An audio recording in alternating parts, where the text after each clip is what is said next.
Welcome to another follow-up Friday. Hope you've had another good week and you've been really productive and got on with those sales and also doing all those follow-ups as well.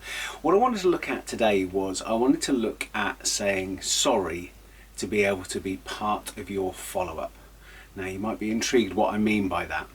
So what I mean by that is sometimes we really struggle to get that traction from somebody when we're doing the follow-up. They won't come back to us, won't do this, but you had a really good call with them. You had a really good proposal, you put everything together that you thought they wanted.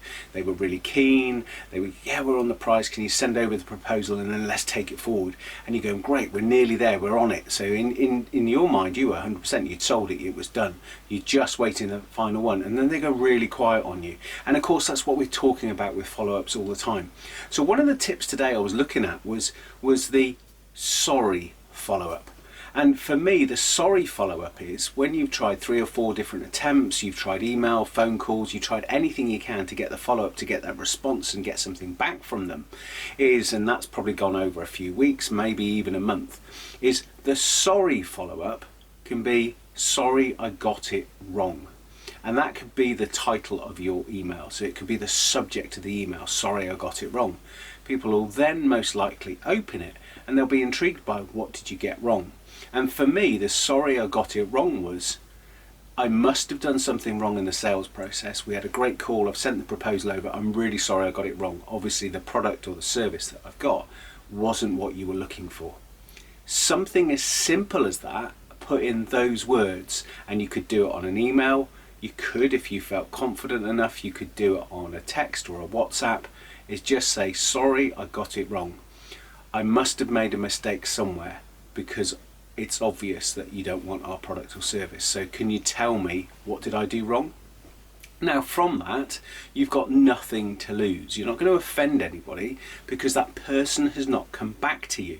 They've not come back, they've not engaged, they've not said yes, they just haven't moved through the process and you've given them long enough. If you've given them a couple of weeks, well, they could have been on holiday and things could have been going on and all those different things is great. But actually after probably 6 weeks, that is a really good time when you've had no response to send the sorry, I got it wrong follow-up. The reason behind that is you're then going to just take them out of the equation. You know, they've gone from 100% of a sales opportunity to 0. And you need to be really honest with yourself. And yes, you could reflect, and did you do something wrong? Maybe you did, maybe you didn't. But what you'll find is more times than not, you'll get a response coming back going, really sorry I haven't come back to you. No, you didn't get it wrong. No, it's very much in our court. We just haven't got there. We still wanted to ask a question. So sometimes you'll flush out. So sometimes you'll flush out the real objection to what it is. But you can't be scared to try this particular approach because you have absolutely nothing to lose. You know, are you going to sit there for 6 months and just twiddle your thumbs and wait for them to come back going, oh, I know I've got a sale? No, you're not. So you need to be able to nudge things along.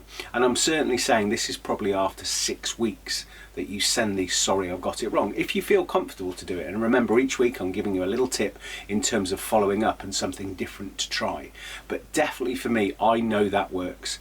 I know that it flushes people out. Now either it turns into a categoric no and it's not for now, and that's fantastic. At least I know where I stand. And they might go, we've changed our mind, contact us in 6 months, 12 months, and again that is absolutely fine because you want to find out. And again, you're pushing people, you're putting the onus back to them, but you're also putting a little bit on you. You're going, sorry, I must have got it wrong. They're like, no, you didn't get it wrong.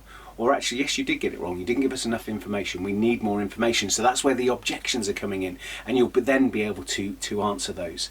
So think about those people that you've been trying for a while. Try that as a really good little follow-up tip. And remember, yes, email, great subject on it, or even just a text. Just something into that person to go, sorry, I got it wrong. Because all it is another form of follow-up. Go and try it. Remember to keep doing your follow-ups, even if you do follow-ups on a Friday afternoon. So watch this and go, do you know what? I'm now just going to go and spend half an hour doing my follow-ups. I'm going to get on the phone, I'm going to send an email, I'm going to actually close people and get some sales. Just concentrate on getting those follow-ups. Have an amazing weekend and have an even better week following up, getting your sales.